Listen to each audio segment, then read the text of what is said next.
Well, Ian, it's great to see you here at the launch event for TT 2018. Give us the latest on the injury. Unfortunately, I've still got an external fixator on my leg.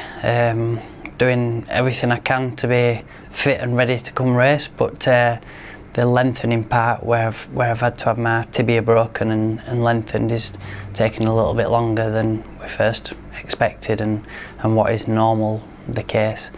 I suppose the good side is that my ankle's fused and healed where he's done the work there, and my femur's healed.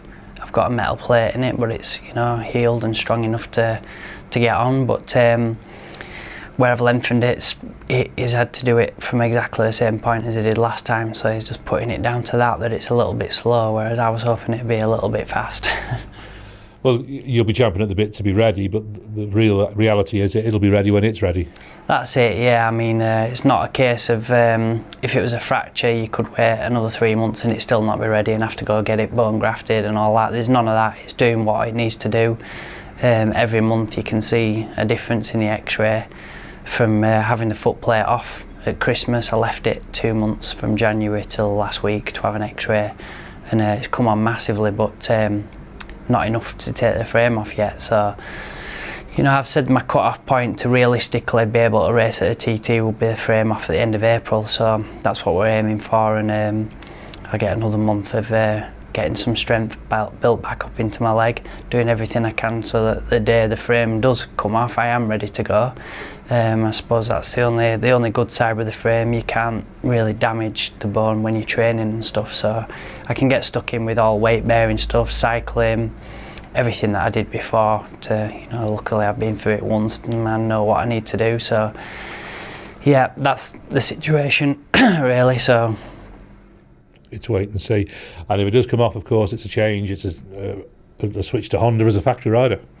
Yeah, back to Honda. It's 10 years since I rode for them as an official team, and I've been out and done the test with them with Lee Johnston riding the bike and being involved a bit in the process of what spec the bikes are going to be, and listen to what Lee had to say, and everything's going really well, and I just can't wait to get on the bike really.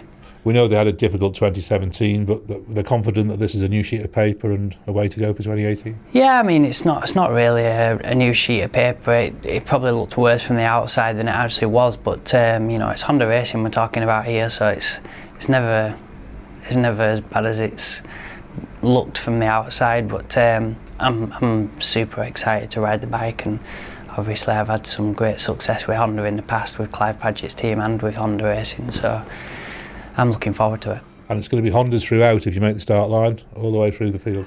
Yeah, I'm on the Honda Superbike and stock, and then also the Honda 600, so everything's going to be run through Honda UK, and I've had great success on the Honda 600, success on the Honda Superstock and Superbike, so it's not sort of new bikes for me.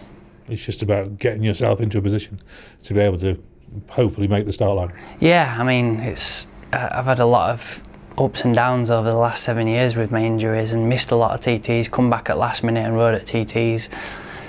It's just something that I'm going to have to get over again and come back and do whatever I can do. You've proven in the past though that you can come back and be competitive straight away.